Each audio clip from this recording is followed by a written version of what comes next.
sistema francés, en el que la administración se encargaba de controlar sus propios actos, y nosotros dijimos que nosotros, a diferencia de este sistema francés del Consejo de Estado, confiamos, depositamos en el Poder Judicial esta cuestión de la supervisión de la actuación de la administración pública.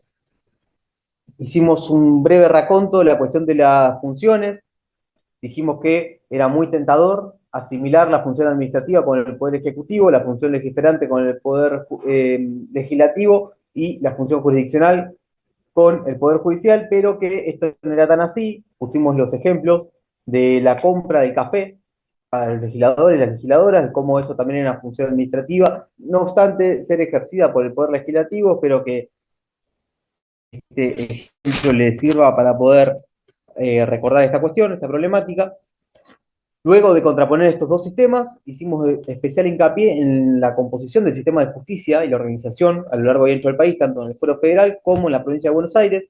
Dijimos que en el Fuero Federal contábamos principalmente con juzgados federales unipersonales, que el grado de especialización era bastante exiguo, porque únicamente iba a ser en estas cuestiones que sean penales y no penales, que luego iban a contar con la supervisión por parte de las cámaras federales, que no eran estrictamente respetuosas de la distribución geográfica del país. Les puse como ejemplo que desde Comodoro Rivadavia hasta la ciudad de Ushuaia, todo era supervisado por la Cámara Federal de Comodoro Rivadavia, no obstante haber más de 1.500 kilómetros entre un punto y el otro.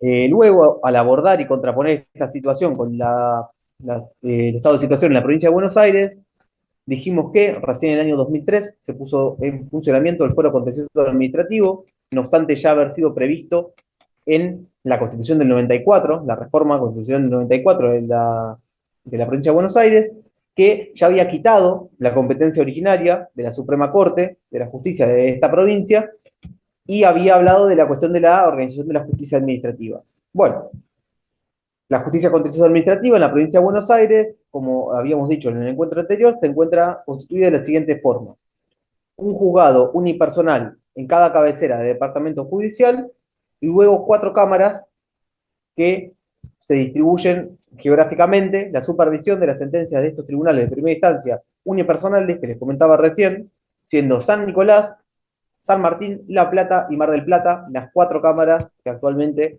supervisan lo actuado por la primera instancia contencioso-administrativa. Luego de abordar la cuestión de los sistemas y la organización de la justicia, nos abocamos a la cuestión de las pretensiones. Allí tratamos de, mediante algunos ejemplos, ir dilucidando un poco.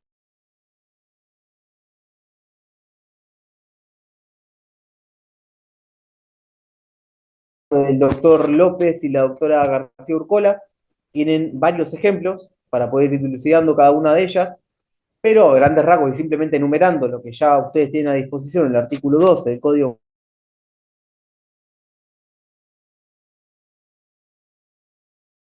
de restablecimiento o reconocimiento del derecho, de indemnización de daños y perjuicios, la acción declarativa de certeza y el amparo por mora. Bien, Profe, buenas diga. tardes. Es como que de rato se le va la señal o no tiene internet, no sé, se Ok, congela. bueno, voy a tratar de apagar los dispositivos.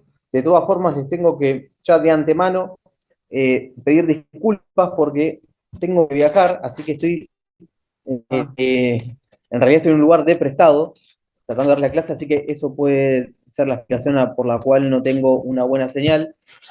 Les pido disculpas, de todas formas yo voy a quedarme, les voy a pasar ahora mi chat, porque si esto es complicado, voy a tener que quedar a disposición para cualquier tipo de duda o consulta que amerite la presente.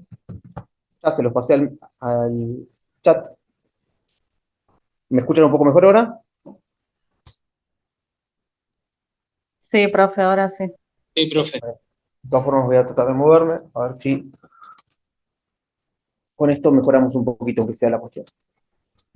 Bueno, habiendo hecho este muy rápido y pronto repaso de lo tratado en el encuentro anterior, vamos a lo que nos convoca en el día de hoy. Habíamos cerrado, como les decía recién, hablando de las pretensiones, que son básicamente el objeto de aquello que lo que les queremos solicitar que revise a los jueces contenciosos administrativos de lo que hizo o no hizo la administración pública. El tema que nos convoca hoy es, por un lado, la habilitación de instancia y por otro lado, la ejecución de las sentencias.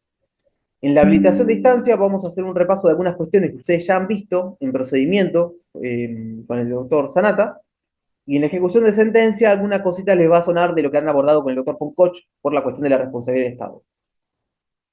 La habilitación de la instancia, que es el primer tema que nos convoca, tiene especial importancia en el ámbito del contencioso administrativo, ya que a diferencia de lo habitual, que es el proceso civil, en el que Valdemar contra Jimena por el humo de la medianera, yo la demando a Jimena porque todos los domingos me provoca una profunda envidia que prenda la parrilla, entonces voy al juzgado civil y inicio una demanda pidiendo el cese de la actividad y una indemnización de daño moral, porque me hace muy mal y me cuesta seguir con mi rutina el humo de todos los domingos. Entonces le pido una indemnización y ahí voy a hacer un racoto de todos los ítems por los cuales yo me veo afectado.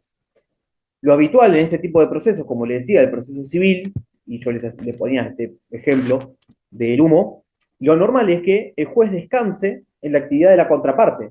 ¿Qué va a hacer el juez? Simplemente va a recepcionar la demanda, se la va a girar a la contraparte y va a descansar en que esta otra persona le advierta de las deficiencias formales, por ejemplo, de la demanda o de las cuestiones un poco más de contenido.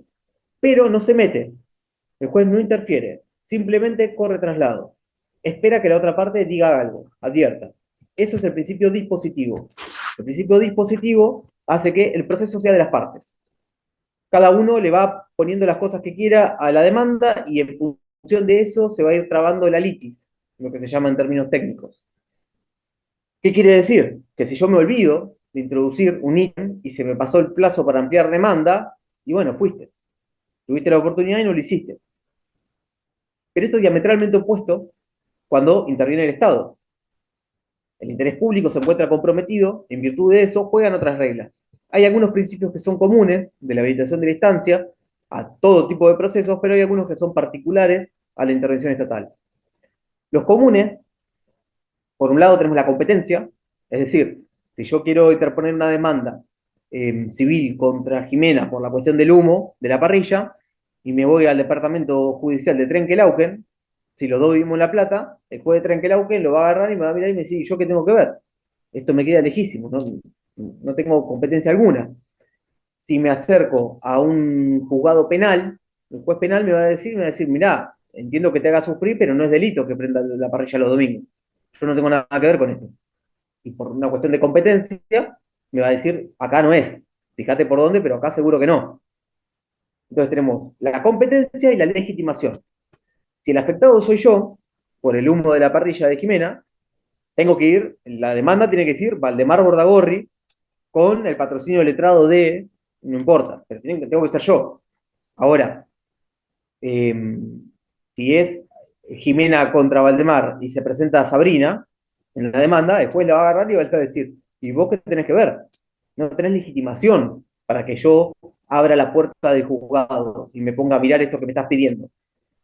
Imagínense que esto se agrava y el análisis se pone mucho más minucioso cuando interviene la administración pública. El típico ejemplo, que es el de la pensión, con el que yo siempre machaco, pero porque es muy gráfico y no deja lugar a dudas, si la pensión es de mi tía, no me puedo presentar yo y pretender que el juez revise que el IPS no le dio la pensión a mi tía. Hay algo ahí que está flojo. Me falta legitimación para golpear la puerta a un juez y que se ponga a revisar la actuación de la administración pública. Estoy medio flojo en ese punto. Pero como les decía, este punto es común a todo tipo de procesos.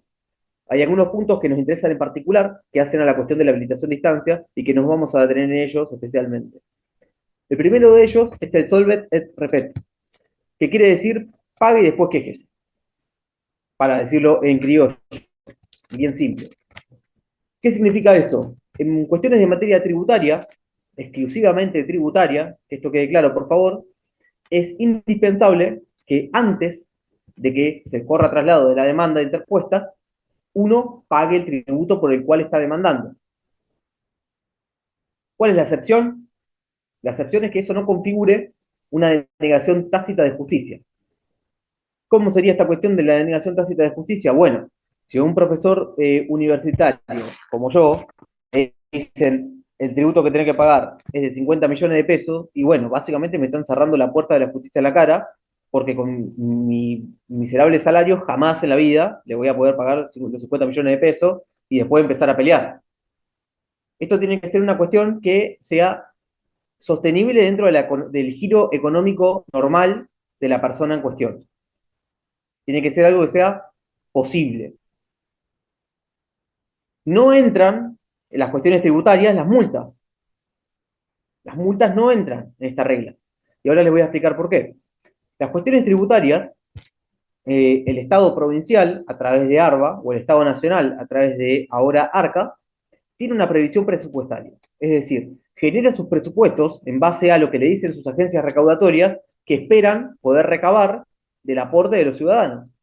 En función de ello, van pensando la planificación de la asignación de las partidas para las distintas necesidades del conjunto de la sociedad. Tanto hay para educación, tanto hay para salud, tanto hay para ciencia y técnica, tanto para salud sexual, etcétera, etcétera, etcétera. Entonces, si permitiéramos que las personas, al discutir judicialmente la aplicación de un tributo, pudieran excepcionarse del pago, lo que estaríamos haciendo no es otra cosa que desfinanciar las arcas públicas. Imagínense que si todos nosotros, acá en este momento somos 73, si en un municipio pequeño de la provincia de Buenos Aires, 74 personas se ponen de acuerdo para demandar por una tasa, por un tributo, y lo discuten y se exceptúan de eso, bueno, hay un municipio que va a estar muy complicado. Piénsenlo a gran escala, con un tributo un poco más grande. Si hablamos de impuesto a las ganancias, por ejemplo, se puede llegar a complicar en forma alarmante la estabilidad económica de la nación o de la provincia según donde nos encontremos analizando la situación. Esto es respecto al Solvet RP. ¿Por qué les decía que la multa no entra? Bueno, es imposible que planifiquemos cuántas personas van a manejar borrachas un sábado de la noche. Es imposible que sepamos cuántas personas no van a utilizar el cinturón de seguridad en un control un lunes a la mañana. Es imposible que sepamos cuántos kioscos van a vender alcohol fuera del horario permitido. Son cuestiones que no son cuantificables de entrada. Uno puede tener más o menos previsto y decir, bueno, el año pasado y aplicamos 50.000 multas por alcoholemia positivo. Bueno, está bien, pero si este año la campaña de prevención funciona, no vas a tener las 50. Entonces ya no es lo mismo. La naturaleza jurídica no es la misma. Por eso no tiene el mismo tratamiento. La multa se paga. Perdón, la multa puede no pagarse, eso quise decir, me confundí. En cuestión de materia tributaria, primero pagamos y después nos quejamos. Esto es respecto al sobre RPET, el primero de los puntos de la habilitación de la instancia que hace a la especialidad del contencioso administrativo. Dijimos que los comunes eran la competencia y la legitimación. El siguiente de los puntos en particular que quisiera que abordemos es el agotamiento de la vía administrativa. Y acá les pido que nos recapitulemos aquellas clases que ustedes tuvieron con el doctor Sanata, cuando abordaron la cuestión del procedimiento administrativo, cuando uno acude frente a la administración pública a solicitarle algo. El procedimiento no es más que la concatenación de actuaciones materiales por parte de la administración tendientes a la formación de la voluntad, que no es otra cosa que el acto administrativo. Uno, desde que yo me acerco al IPS con la carpetita de la documentación para que le den la jubilación a mi tía, hasta que el IPS, el directorio saca la resolución que dice otórguese a la tía de Valdemar la jubilación, por tanto, todo lo que pasa en el medio, los papeles que me piden, los papeles que yo le llevo, las actuaciones materiales que hace el IPS, cómo baja la certificación negativa de ANSES y la suba al expediente, todo eso es el procedimiento administrativo. En el medio de todo eso tenemos un montón de problemáticas y ahí aplican todos los principios que ustedes ya estuvieron estudiando, la cuestión del derecho a ser oído, de a producir prueba, a ser oído durante el procedimiento y después con los recursos.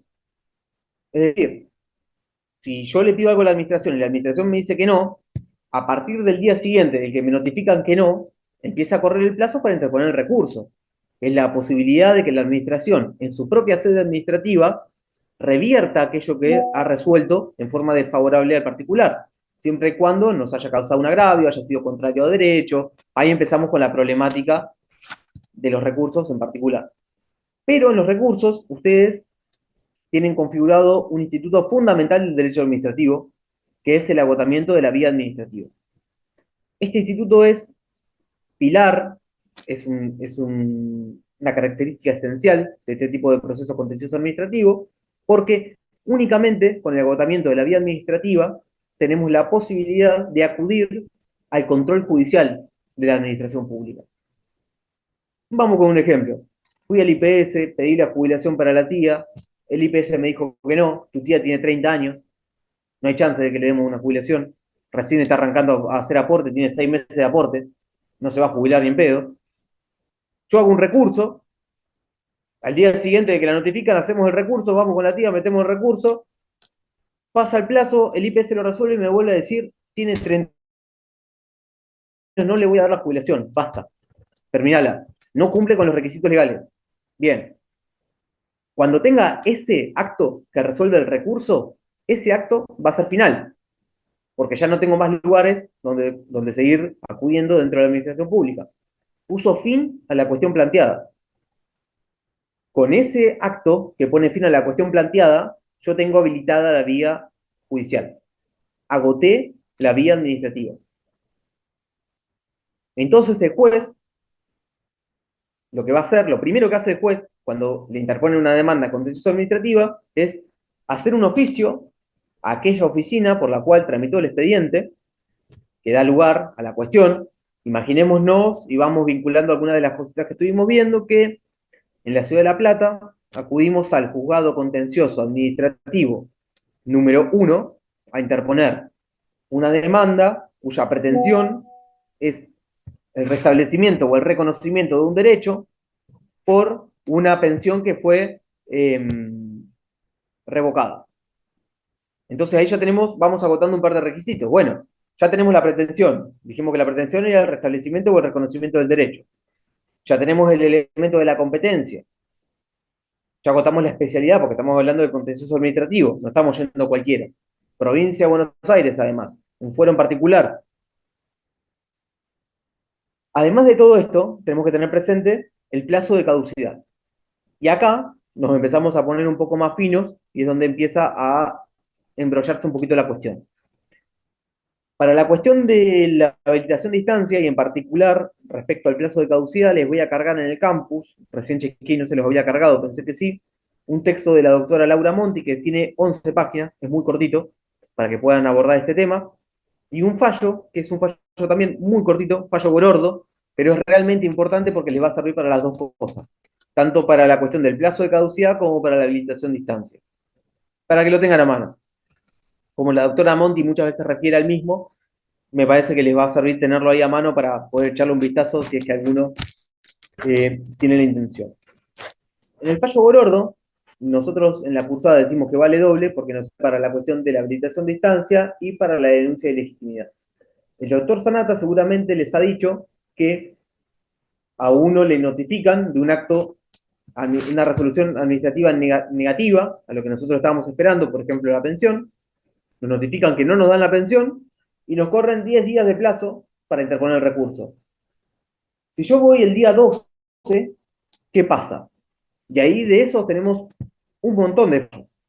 Un montón de fallos. Una persona que estaba entrando al juzgado a dejar el escrito y le agarró un infarto. Le agarró un infarto, se cayó en la escalera, revolvió la demanda por todos lados, qué sé yo, vino la ambulancia, lo llevaron al hospital, el tipo casi se muere. Volvió a ir al juzgado y dijo, yo estaba acá, en este mismo tribunal, alguien me vio, toda esta gente que está acá fue testigo de cómo me cargó la ambulancia, y le dijeron, disculpe señor, a usted se le venció el plazo para interponer el recurso. Eso es un caso real, es algo que ha pasado. En particular, la cuestión del plazo de caducidad es importante porque en el ámbito del contencioso administrativo, pero del procedimiento, es decir, antes de la intervención judicial, un recurso extemporáneo, es decir, que no es interpuesto dentro del plazo determinado, se convierte en una denuncia de ilegitimidad. ¿Y qué significa esto? La denuncia de ilegitimidad es advertirle a la administración de que ha resuelto, mediante un acto, en forma contraria al derecho vigente. Lo que nosotros hacemos es decirle a la administración, mirá, yo ya sé que se me pasó el plazo para interponerte un recurso, pero igual revisá esto porque me dijiste que no la pensión y yo tengo todos los requisitos cumplidos. Lo que estás haciendo te va a salir más caro en la justicia que darme ahora la pensión. Es la posibilidad de la administración pública de revertir su actuación material y de adecuarse a derecho, sin que intervenga el Poder Judicial. ¿Cuál es la diferencia entre un recurso y una denuncia de ilegitimidad, entonces? La denuncia de ilegitimidad no agota la vía. No agota la vía administrativa. Esa es la diferencia sustancial. Un recurso interpuesto en tiempo y forma, resuelto en forma desfavorable, sí me habilita la vía sí me agota la vía administrativa y me habilita el control judicial. Entonces, en el fallo Gorordo, lo que dice la Corte es que poner en pie de igualdad a aquel administrado que fue diligente y que en tiempo y forma interpuso el recurso, con aquel administrado que fue negligente, que dejó vencer los plazos y que cuando ya había terminado la oportunidad, el momento procedimental oportuno, lo interpuso, es afectar la garantía constitucional de la igualdad, porque no es lo mismo, no es la misma situación. Por eso nosotros decimos que Gorordo nos vale doble por la cuestión de la habilitación de instancia y la denuncia de legitimidad. Ahora bien, entonces, ¿qué va a hacer el juez con este requisito que estamos abordando? Mientras les cuento el fallo Gorordo, es el plazo de caducidad. El juez va a verificar que la demanda interpuesta sea dentro del plazo previsto en la normativa vigente. Si estamos hablando de nación, nos referimos al decreto ley 19.549, y si estamos hablando de la provincia de Buenos Aires, nos referimos al Código Contencioso Administrativo de la provincia de Buenos Aires, que es la ley 12.008. Bien, esto es un hito fundamental. Tenemos que estar dentro del plazo. Si estamos fuera del plazo, el juez no va a hacer lugar. Y dijimos que ahora, a raíz de Gorordo, en Gorordo lo que se discute es si el juez tiene que revisar de oficio o no los requisitos de la habilitación de la instancia. Antes no se revisaban. El juez descansaba la cuestión que yo les comentaba de los procesos civiles, de que las partes, cada una de las partes, tiene que estar atento a la demanda que le están acercando y alertarle al juez de aquellas deficiencias formales o sustanciales que contenga la demanda interpuesta. Bueno, cambia completamente el panorama y es a partir de ahora los jueces contenciosos administrativos se van a encargar de verificar de oficio, antes de correrle traslado al Estado, si se encuentran cumplidos los requisitos de el agotamiento de la vía administrativa, el plazo de caducidad, la legitimación, la competencia y el solvet et repet. ¿Por qué lo hace de oficio? Porque son cuestiones de orden público. De no hacerlo, estamos poniendo en funcionamiento la maquinaria estatal, es decir, el cuerpo de abogados del Estado, en el caso de la Nación, o la Fiscalía de Estado, en el caso de la provincia, se pone a laburar, empieza a contestar la demanda, asigna recursos, desperdicia tiempo. Bueno, poner en funcionamiento toda esta maquinaria para una demanda que tendría que rechazarse por extemporánea, porque se le venció el plazo de caducidad, o porque no agotó la vía administrativa, o porque le falta legitimación, o porque es una cuestión tributaria y no ha pagado, no tiene ningún sentido. Es un cumplimiento muy estricto de un principio administrativo rector de la actuación de la administración pública, que es el principio de economía, celeridad y sencillez. Mientras les cuento esto, nos queda poquito tiempo. Vamos a hacer lo siguiente: me voy a renovar el mate. Cuando vuelvo, les cuento la ejecución de sentencias y les contrapongo el ámbito nacional con la provincia de Buenos Aires. Acá vamos a hacer especial atención a la nación, porque es diametralmente opuesto al sistema, y el que realmente tiene alguna dificultad más es el ámbito nacional, así que por eso nos vamos a apartar un poquito del seguimiento de la provincia de Buenos Aires y nos vamos a abocar al ámbito federal. Bien, nos encontramos en un ratito, volvemos a entrar por acá. Mismo link. Buenísimo, Listo, profe. profe, gracias. Bárbaro.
Chicos, ahí les mandé la parte que voy a dar yo, que es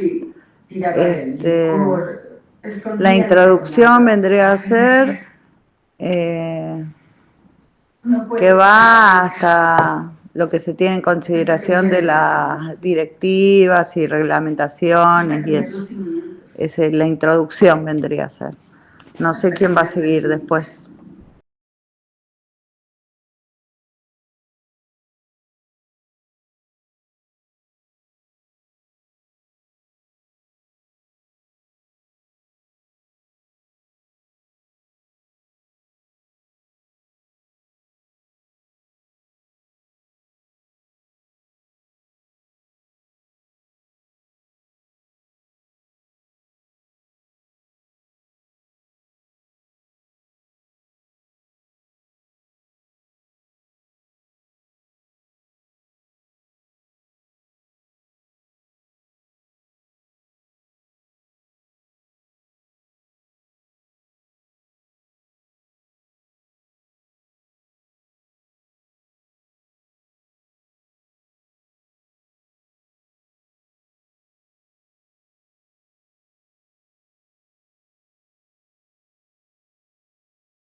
Esperando che la fecha di inizio della riunione mi chiami.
Bueno, retomamos.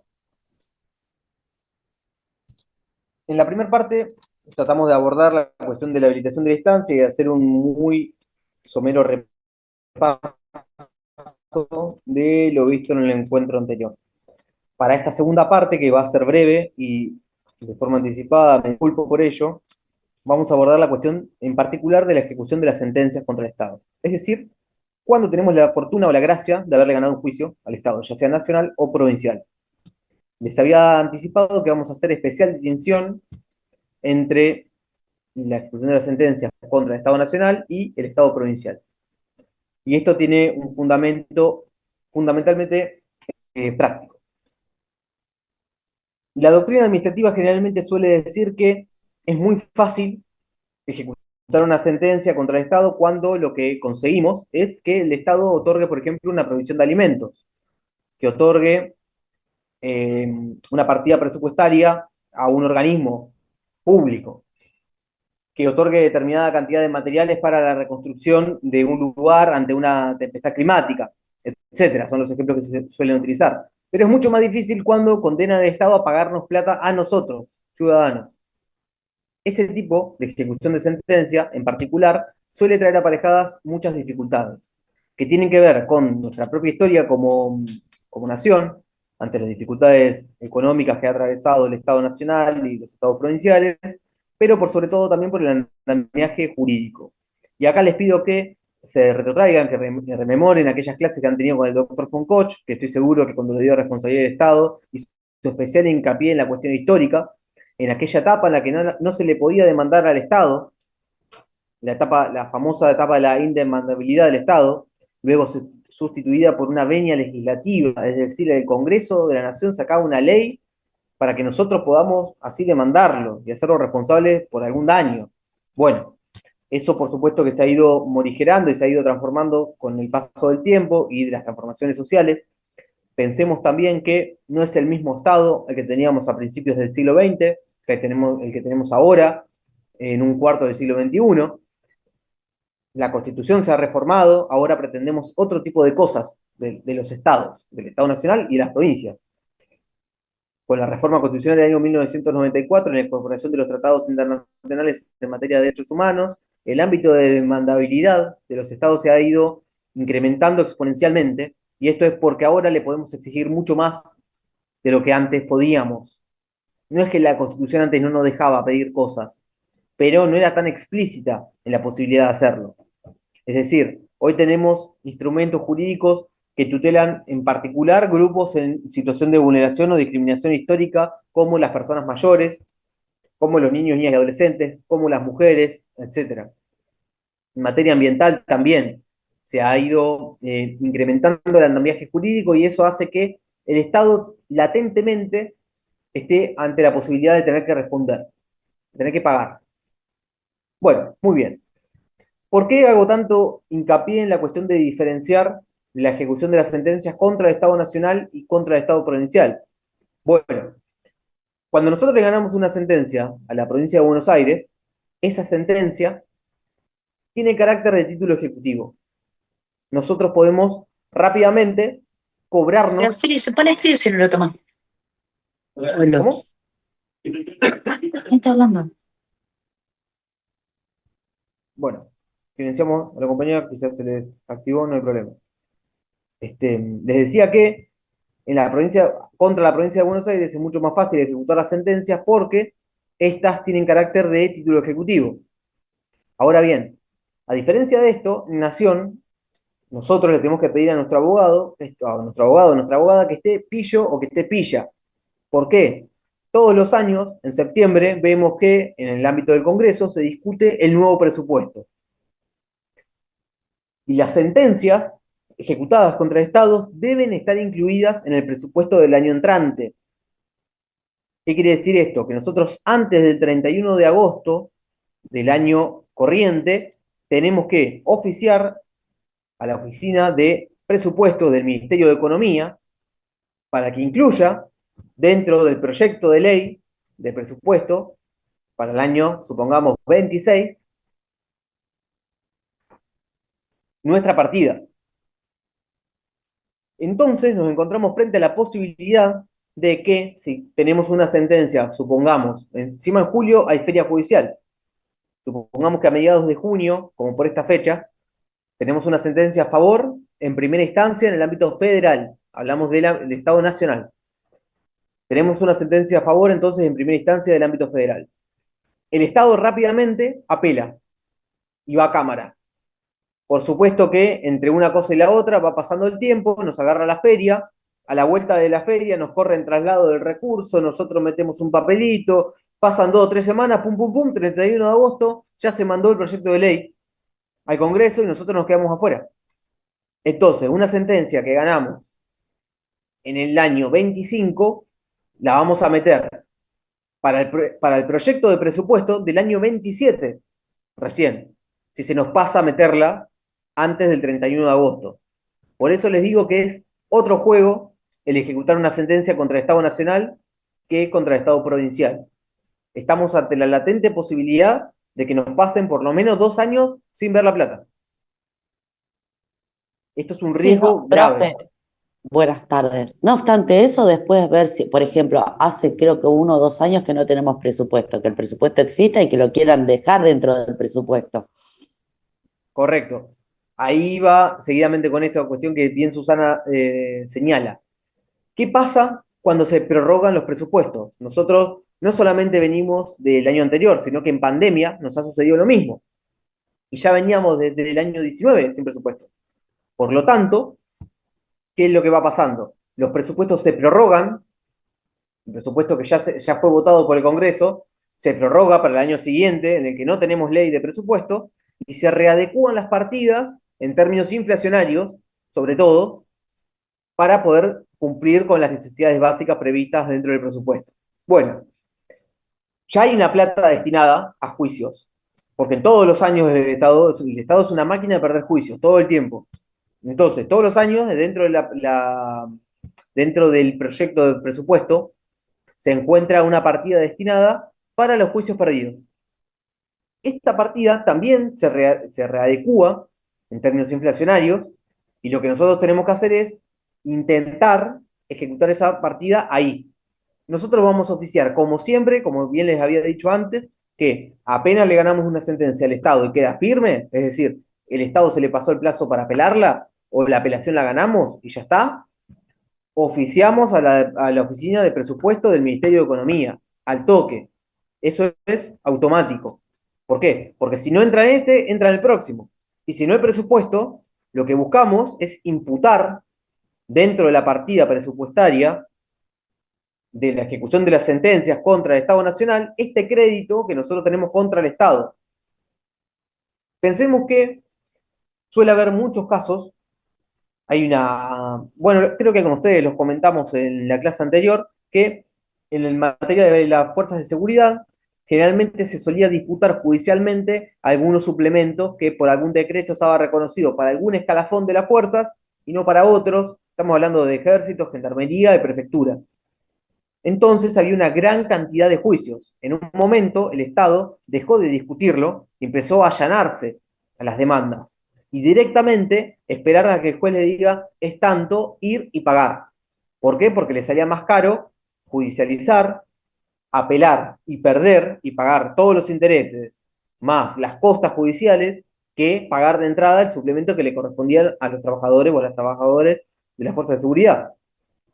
Bueno, entonces ya sabemos que hay un caudal importante de partida presupuestaria destinada específicamente para las sentencias perdidas por el Estado Nacional. Lo que nosotros hacemos si ganamos una sentencia después del 31 de agosto es oficiar igual a la oficina de presupuesto, esperando que nos incluyan dentro de la partida próxima a ejecutar. Por eso les decía la cuestión, cuando vimos el Solve et Repet, de la cuestión tributaria, que no se puede discutir porque ya está prevista dentro del presupuesto.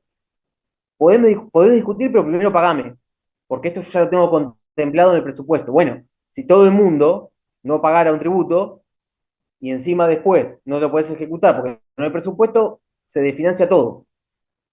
Por eso estos puntos juegan uno entre sí. En el ámbito de la provincia de Buenos Aires es diametralmente opuesto. la sentencia hace de título ejecutivo. ¿Queda claro esto?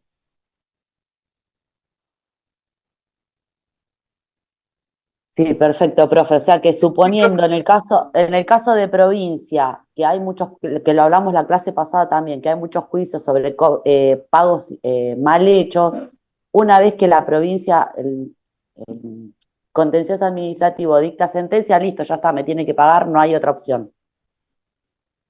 Exactamente. Automáticamente uno inicia el trámite de ejecución de la sentencia, va a buscar ejecutar ese crédito que tenemos frente al Estado por el juicio que le ganamos y el Estado lo tiene que pagar.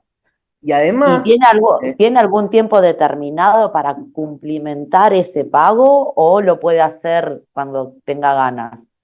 no, no, siempre hay plazos para todo, pero es interesante, y a esto iba, me da el pie justo, Susana, que en la provincia de Buenos Aires tenemos un artilugio que es interesante para poder constreñir a los funcionarios a pegarse a lo que dictan los jueces, que es el Instituto de los Astreintes. Si hay demora, Perdón, no entendí. No alcancé a generalmente lo que comprender. les decía que en el ámbito de la provincia de Buenos Aires hay un instituto que se llama Astreintes, que es una multa pecuniaria diaria ante la falta de ejecución de una manda judicial que va al funcionario.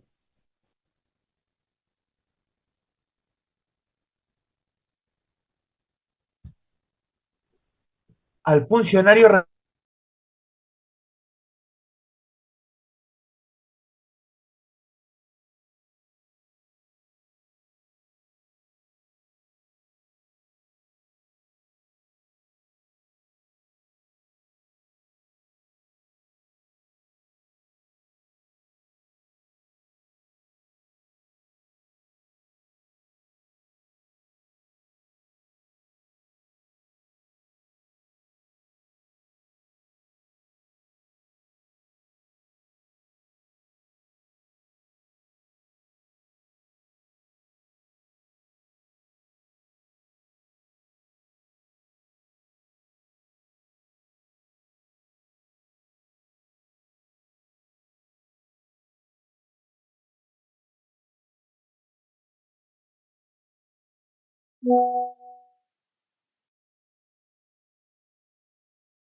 Chao.